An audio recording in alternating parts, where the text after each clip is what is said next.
नमस्कार, welcome to my channel अभिषेक स्वामी। आज हम बात करने जा रहे हैं टायर 1 के बारे में। टायर 1 पे कैसे फोकस करें, ठीक है। आज इस वीडियो में हम बात करेंगे कि एक तो जो पिछले कई साल से जो प्रिपेयर कर रहे हैं, जिनके मार्क्स इंक्रीज नहीं हो रहा है टायर 1 में, और दूसरे वो बिगनर लोग जो स्टार्ट करना चाहते हैं टायर 1 के बाद, टायर 1 से। तो हम दोनों के बारे में बात करेंगे। प्लस आज हम इस वीडियो में बात करेंगे कि टायर 1 के लिए क्या टाइम टेबल होना चाहिए और कौन सी बुक लिस्ट होनी चाहिए और क्या स्ट्रेटेजी होनी चाहिए, ठीक है। तो लेट्स स्टार्ट। सबसे पहले वो लोग जो पिछले 2-3 साल से पेपर दे रहे हैं टायर 1 का, लेकिन वो कहते हैं कि सर हमारे टायर 1 में इंक्रीज नहीं हो रहे मार्क्स, पता नहीं हम 120-125 तक रह जाता है, जिसके कारण क्या होता है कि फाइनल कट ऑफ तक वो नहीं पहुंच जाते। क्योंकि आप सबको पता है कि एसएससी सीजीएल में, सीएचएसएल में प्री में आपको लीड लेनी पड़ती है अच्छी, तब जाके आपको अच्छी पोस्ट या अच्छी लोकेशन पे आपको जॉब मिलती है।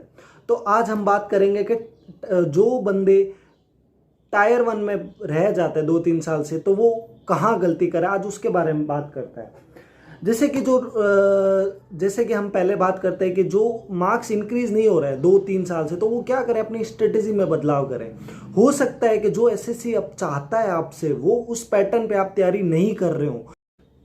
आप अपनी पिछले सालों की स्टडी को एनालिसिस कीजिए। कौन से सब्जेक्ट आप हमेशा पिछड़ जाते हैं, किन सब्जेक्ट्स में आपके मॉक में कम मार्क्स आता है, उनका एनालिसिस कीजिए कि उनको टारगेट कीजिए कि हाँ, ये पिछले मॉक में या पिछले प्रीवियस एग्जाम में मेरे इतने मार्क्स आए थे, तो उनको मैं कैसे कम करूँ, इस पे फोकस कीजिए, ठीक है। जैसे कि मैंने पिछले वीडियो में बताया था कि भाई सीजीएल 17-18 में होने के बाद जब मैं सीजीएल 19 में प्रिपेयर करके जीएसटी इंस्पेक्टर की पोस्ट ले ली थी, तो उसमें मैंने क्या किया था मैं बताता हूँ। सीजीएल 17-18 में जब मैंने इंग्लिश मेरी वीक थी, तो मैंने क्या किया, सीजीएल 19 में एकदम जीरो से स्टार्ट किया था इस चीज़ को, इंग्लिश को एकदम जीरो से स्टार्ट किया था। तो आप भी ऐसे ही करें, जो सब्जेक्ट आपका वीक है उसको शून्य से स्टार्ट करें, एकदम जीरो से, कि ये चैप्टर मेरा प्रीवियस ईयर में मेरे इस तरह से रह गया, तो मैं उसको टाइम के साथ पूरा एकदम जीरो से स्टार्ट करूं। जो सब्जेक्ट आपके अच्छे हैं उनको भी देखिए कि आप कौन सा टॉपिक है, छोटा सा टॉपिक है। जैसे इंग्लिश में एक आपके क्लॉज टेस्ट आता है प्री में, तो कभी कभी क्या होता है कि वो रह जाता है, पता है 10 नंबर का होता है, 5 क्वेश्चन आते हैं, वो बहुत इंपॉर्टेंट होता है, छोटा सा होता है। तो इन चीज़ों में ध्यान रखें। जैसे रीजनिंग में भी कोई क्वेश्चन होगा जो आपसे हर साल ऐसे रह जाता होगा, जीके में हिस्ट्री होगी, ऐसे रह जाता होगा, तो उन पे फोकस करें। छोटी छोटी चीज़ों में आप उनको एनालिसिस करें कि मैं कहाँ गलती रह रही है, ठीक है। अब आते हैं अपन दूसरी तरफ, बिगनर की तरफ। बिगनर के लिए मेन इंपॉर्टेंट चीज़ क्या है कि आप एग्ज़ाम देने से पहले अपने एसएससी के पूरे पैटर्न को अच्छे से समझ लें। टॉपर्स के इंटरव्यू देखें कि उन्होंने टायर 1 से कैसे स्टार्ट किया, टॉपर्स के देखें। आप उन्होंने जो कोई गलतियाँ की होगी, जो ऐसे स्टूडेंट्स होंगे जैसे मेरे जैसे जो 2-3 बार देख के फिर सिलेक्शन हुआ, तो उनमें देखें कि आप वो कौन सी गलतियां कर रहे हैं जो आप नहीं करें। ये चीज़ का बड़े ध्यान से रखें, क्योंकि शुरुआत में अगर आपको फर्स्ट अटेम्प्ट में करना है, तो आपको दूसरों से सबक लेके खुद को एक्सपीरियंस होना है। ये चीज़ आपको बड़े ध्यान से देखनी है, ठीक है। और मॉक किस तरह से देने, वो चीज़ आप टॉपर से, जैसे आने वाले वीडियो में भी आप देखेंगे, मॉक के बारे में भी बताऊंगा। तो उन चीज़ों में आप पहले से अपन को प्रिपेयर कर ले, ताकि आपको सेकंड अटेम्प्ट नहीं लगे, गलतियों को जल्दी उनको रिकवर कर ले गलतियों से। हाँ, ठीक है। तो बिगिनर के लिए हो गया, और जो पिछले बार से दे रहे हैं उनसे हो गया। अब हम बात करते हैं कि मैं मेरे बुक लिस्ट के बारे में बात करते हैं कि सबसे पहले सब्जेक्ट आता है GK, general awareness, general knowledge.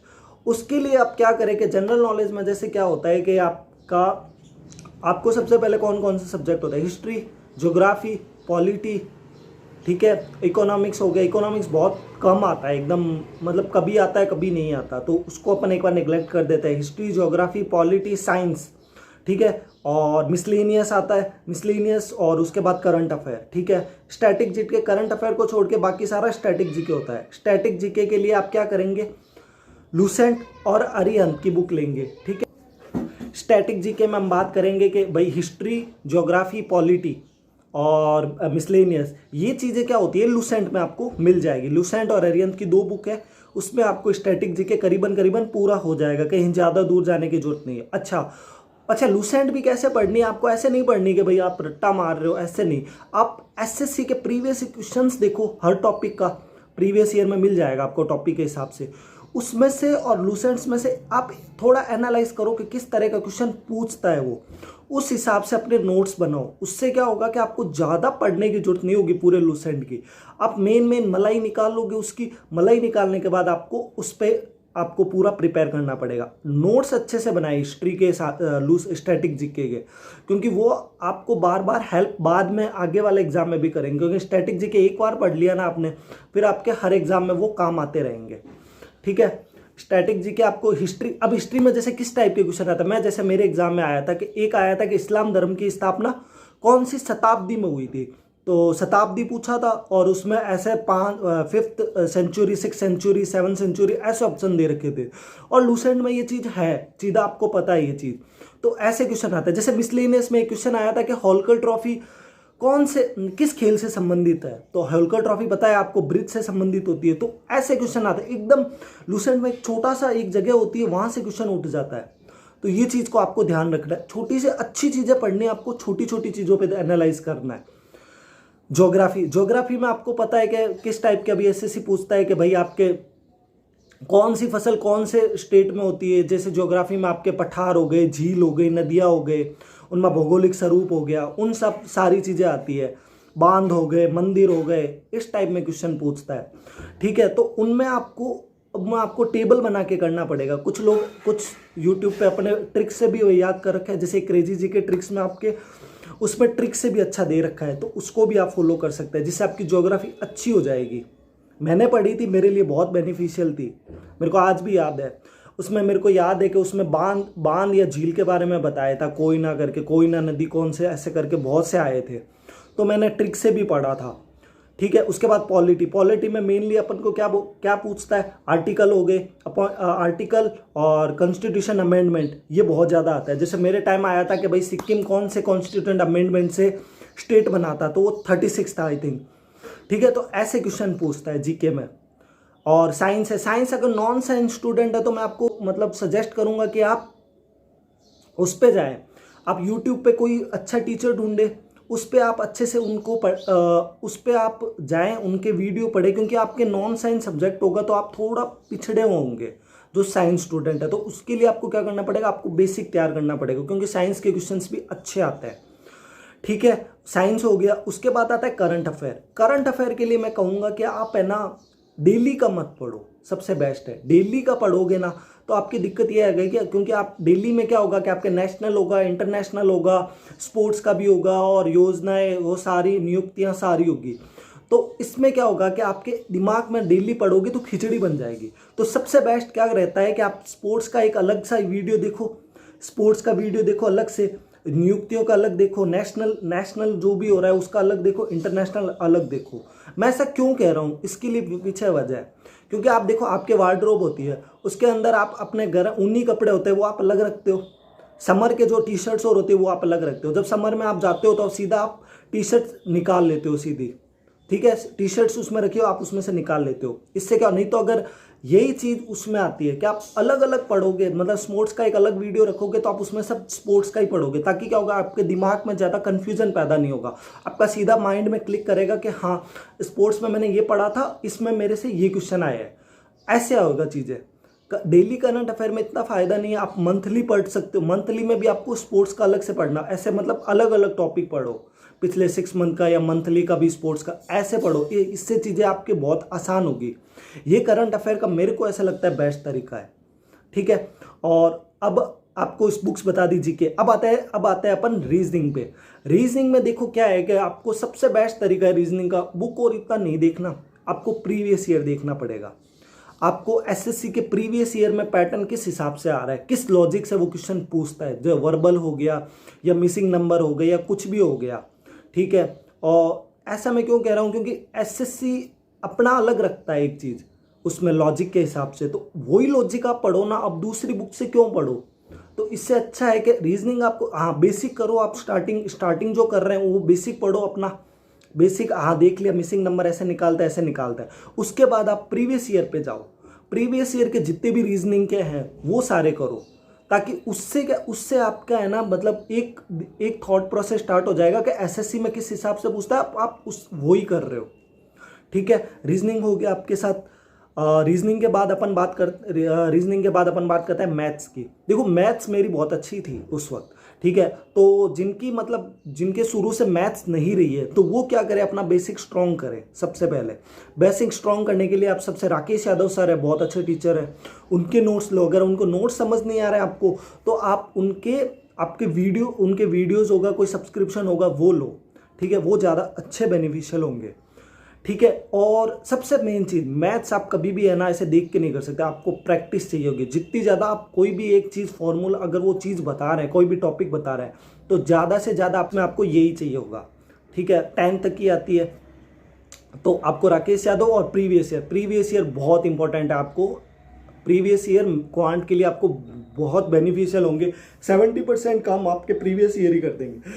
ठीक है, उसके बाद बात करते हैं अपन। हाँ, आपको 2 चीज़ें बता दी, मतलब ज़्यादा इतना नहीं जाना इस तरफ डीप में। एडवांस मैथ भी राकेश यादव के बहुत अच्छे हैं। ठीक है, और अगर आप ज़्यादा ले सकते हो तो एक गगन प्रताप सर है या अभिनय सर है, उसमें से कोई भी एक ले लो। मतलब वो तभी लो जब आपका बेसिक इतना स्ट्रांग नहीं है। अगर आपका बेसिक अच्छा है मैथ का, तो आपको इतना जरूरत नहीं है। Rakesh Yadav is sufficient. ठीक है, तो मैथ्स बता दिया, रीजनिंग। अब आता है इंग्लिश पे मेरे पास जो बुक थी वो मैं बताऊंगा। प्लिंथ टू पैरामाउंट, वो नीतू सिंह की मैम की थी। वो बहुत ग्रामर के लिए तो वो बहुत बेनिफिशियल है। मतलब जो हिंदी मीडियम के भी है ना, वो स्टूडेंट्स भी उसमें हिंदी में ही लिखा हुआ है। बहुत अच्छी बुक है वो। 15 चैप्टर्स है उसमें ग्रामर के। आपको उनके लैंग्वेज भी बहुत ईजी है, अगर समझने वाला होगा वो आराम से समझ जाएगा उस चीज़ को। और एक आती है अपनी एमबी पब्लिकेशन की ए के सिंह मैं बताता हूँ उसमें एक तो आपको 1 वर्ड करना पड़ेगा, एक आइडियम फ्रेजेस करने पड़ेंगे। बहुत अच्छी चीज़ है वो। 1 वर्ड आइडियम फ्रेजेस करने पड़ेंगे, वोकैब भी उसकी अच्छी है। और उसमें आपके प्रीवियस ईयर के सेट है। ठीक है, 140-140 के आसपास उसके सेट है, तो वो चीज़ आप वहाँ से करो। इंग्लिश हो गई। अब मैंने आपके सारे बुक लिस्ट बता दिया। जीके में आपको लूसेंट और अरियन की दोनों में से कोई भी एक जैसी है दोनों। और करंट अफेयर के लिए आपको मैंने बता दिया कि यूट्यूब पे पर्टिकुलर टॉपिक का पर्टिकुलर वीडियो देखो। ठीक है, उसके बाद आता है रीजनिंग में मैंने आपको बता दिया, प्रीवियस करो, बहुत बेनिफिशियल है, बहुत है उसमें। ज़्यादा इधर उधर जाने की जरूरत नहीं है। मैथ्स में आपको राकेश यादव और किरण की प्रीवियस ईयर, और इंग्लिश की मैंने प्लिंथ टू पैरामाउंट बताई और ए.के. सिंह बताई। ठीक है, वोकैब में हाँ, एक और आगे टाइम टेबल में आपको बताता हूँ अभी कि आप कैसे उस चीज़ को करोगे। टाइम टेबल में भी आपको मैं अच्छे से बताऊँगा। तो इंग्लिश की प्लिंथ टू पैरामाउंट और ए.के. सिंह। ठीक है, और ज़्यादा से ज़्यादा किरण की प्रीवियस ईयर हो जाएगी, लेकिन उससे मोर देन सफिशिएंट 2 में हो जाता है काम। हाँ, अब बात करते हैं टाइम टेबल की। जो मेरा टाइम टेबल है मैं बताता हूँ आपको मैं कैसे स्टार्ट करता था। सबसे पहले मैं सबसे पहले उठते ही सीधा मतलब एक्सरसाइज करने जाता था। मतलब बहुत बेनिफिशियल होती है, मैं आपको बता रहा हूँ। सुबह सुबह मेरा तो जब पेपर सीजीएल 19 का मार्च 2020 में था, उससे पहले मैंने जब स्टार्ट किया तो नवंबर दिसंबर जनवरी में बीकानेर का रहने वाला हूँ। तो आप सोच सकते हैं कितनी ठंड है यहाँ पे, तो भी मैं ठंड में जाता था एक्सरसाइज और करने। आप मान के चलो वो चीज़ें बहुत इफेक्ट करती है, आपकी कॉन्सेंट्रेशन पावर बहुत बढ़ाती है। तो उसके बाद मैंने सबसे पहले स्टार्ट किया, पार्क जाता था, 1 घंटा जाके आता था, अच्छे से वॉकिंग एक्सरसाइज और करके आता था। आने के बाद मैं द हिंदू न्यूज़पेपर पढ़ता था आते ही। उसमें क्या होता था कि वहाँ से मैं इंग्लिश स्ट्रॉन्ग की, वहाँ से अंडरस्टैंडिंग बढ़ाई। तो मैं वहाँ से इंग्लिश द हिंदू पढ़ता था 15 से 20 मिनट ज़्यादा से ज़्यादा। उसमें से जो मीनिंग मेरे को नहीं आते थे वो मैं नोट डाउन करता था, उनका हिंदी और इंग्लिश दोनों मीनिंग करता था। ठीक है, और 1 वर्ड और जो आइडियम्स फ्रेजेस है वो जो मैं लिखे हुए होते थे वो मैं रिवाइज करता था। पहले आपको लिखने भी पड़ेंगे आराम से डेली, उसके बाद मैं उसमें सुबह सुबह रिवाइज करता था। वो सबसे सही चीज़ थी। ठीक है, उसके बाद मैं ब्रेकफास्ट लेता था। ब्रेकफास्ट लेने के बाद मैं मॉक देता था सीधा। ठीक है, 1 घंटा मॉक दिया और आधे घंटे एनालिसिस करता था उसमें मैं कौन सा टॉपिक रह रहा है कौन सा नहीं रह रहा है। स्टार्टिंग जर्नी है तो थोड़ा कम मार्क्स बनेंगे, लेकिन धीरे धीरे बन जाएगा। मॉक आपका बहुत ज़रूरी है, एनालिसिस करना। ठीक है, उसके बाद आगे जब मैं पढ़ता था तो जीके पढ़ता था, 2 से 3 घंटे जीके पढ़ता था अलग अलग, हर एक चैप्टर को, हर एक टॉपिक को। जैसे सब्जेक्ट हिस्ट्री की भी पढ़ ली, हिस्ट्री पढ़ता था आधे घंटे ऐसे, ज्योग्राफी ऐसे करके प्रिपेयर करता था हर एक सब्जेक्ट। ठीक है, करंट भी पढ़ता था, उसी टाइम ड्यूरेशन में पढ़ता था 2 से 3 घंटे में। ठीक है। उसके बाद जीके पढ़ ली 2 से 3 घंटे, 2 घंटे या 2.5 घंटे जितना भी है। उसके बाद मैं लंच करता था, लंच करने के बाद 1 घंटा रेस्ट लेता था। उसके बाद मैं प्रिपेयर करता था क्वांट का मैं प्रीवियस ईयर प्रैक्टिस करता था, जो टॉपिक मेरे से नहीं हो रहे या नहीं वो हो रहे हैं तो वो मैं प्रिपेयर करता था। उस पर मैं थोड़ा कम ध्यान देता था, लेकिन आपको ऐसा नहीं करना। आपका अगर वीक है तो आप उसको अच्छे से करो, ठीक है। मैथ करने के बाद, क्वांट करने के बाद, उसके बाद मैं करता था इंग्लिश मैं कैसे करता था कि आपको है ना, प्लिंथ टू पैरामाउंट बुक से मैं ग्रामर का डेली 1 चैप्टर करता था। उसमें 15 चैप्टर है, डेली 1 चैप्टर करता था। आपको अगर जितना टाइम लगे, अगर आपको 2 दिन में 1 चैप्टर हो रहा है तो वो वैसे कर लें। मेरे से हो जाता था तो मैं 1 दिन में कर लेता था, ठीक है। उसमें डेली 1 चैप्टर। फिर उसके बाद मैं वन वर्ड और आइडियम्स के है ना डेली ऐसे मतलब 1 पेज या 1.5 पेज ऐसे लिखता था, उसको लिख के याद करता था। मेरी हैबिट थी कि मैं लिख के याद करता हूँ। कईयों की अलग होती है, जो जिस हिसाब से लिखे वैसे। मेरे को लिख के बहुत अच्छा याद हो जाता था। तो मैं जीके के भी नोट्स बनाता था तो मैं लिख के करता था,